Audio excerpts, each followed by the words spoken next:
in this court because they'd all walked free, because they were just obeying orders.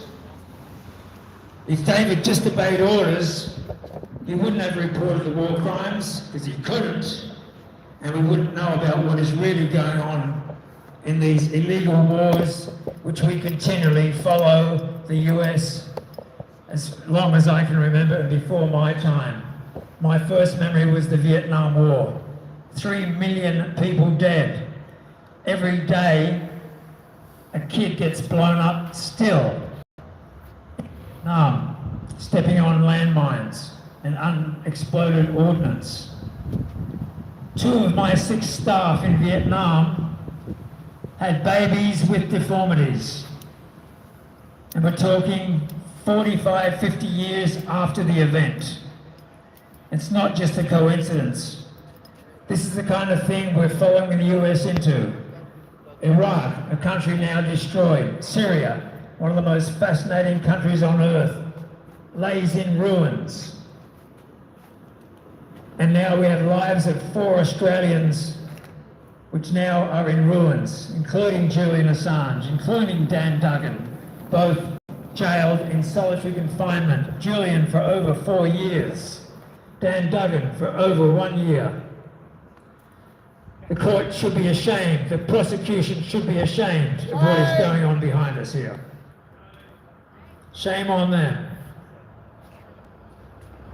And of course, Richard Boyle, whose life is on hold in Adelaide, awaiting trial for him blowing the whistle on the Australian Tax Office and their crude, harsh treatment of people. David, of course, blew the whistle on the war crimes in Afghanistan. Now we have the Burton inquiry as a result, which has disclosed 39 unlawful killings. That's what they call it. We call it murder. And if it wasn't for David and other journalists and brave ADF men and women that came forward, then they would just get away with this and it would continue. And from my own research, the earlier crimes committed by Ben Robert Smith were reported and nothing was done. All that shows is indifference, incompetence, and malfeasance by the ADF. And they sweep these crimes under the carpet, give themselves another medal, give themselves a pay rise, and everybody's happy. Except us, the people who want justice, who want truth, and of course our brave whistleblowers. It's a terrible state of affairs we're in, ladies and gentlemen. It really needs to stop. This really needs to be uncovered, and there needs to be a royal commission into these war crimes and the ADF in how they've handled or mishandled the affairs of war crimes. And thank you all for coming down at such short notice. Of course, we only found out about this earlier this afternoon, that David was in a predicament where it looked like he had to plead out and plead guilty to the charges of relaying information illegally, while his intention was to bring light to war crimes and to expose the government and the military for hiding these war crimes. And yet he's the one that faces a jail term. He's the one that may be locked up for 50 years. As I said, we don't know. Hopefully it's a suspended sentence, but it still won't go away. This is a very sad day for Australian democracy, a sad day for Australian justice, and a sad day for the Australian people. Shame on them.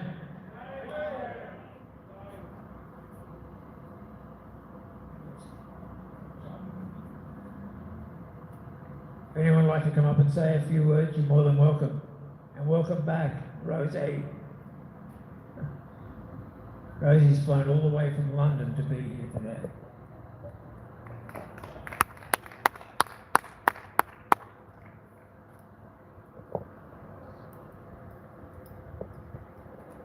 And this organisation, we have several organisations here. The one I represent is the AAPP, which is the Alliance Against Political Prosecutions. We have our Freedom Warriors here, we have IPAN here, and several other groups. all coalescing for the same cause, come to the defence of David McBride in this shocking series of events which has led to today.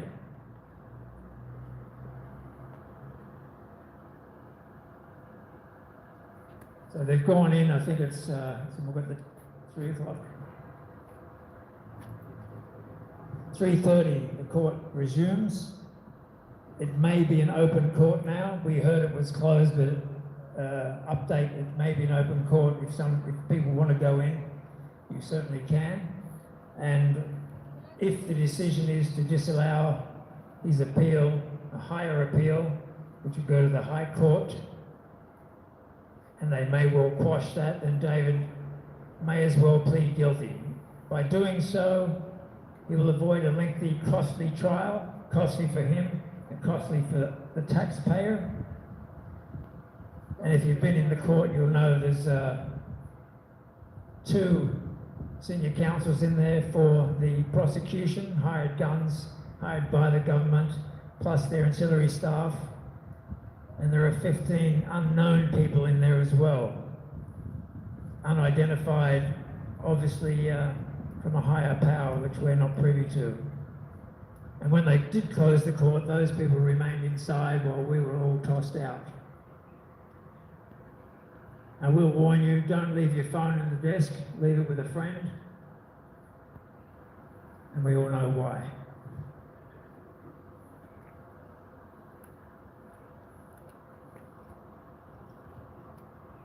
How are you guys? Yeah, I just didn't get the live stream in time for David McBride and counsel walking in, but I did film, as you saw, the party I did film walking in was the prosecution. Should be ashamed of themselves. But I'm probably going to shut this stream down shortly, and I will resume another stream after the court's finished for the day. We'll see where we're at.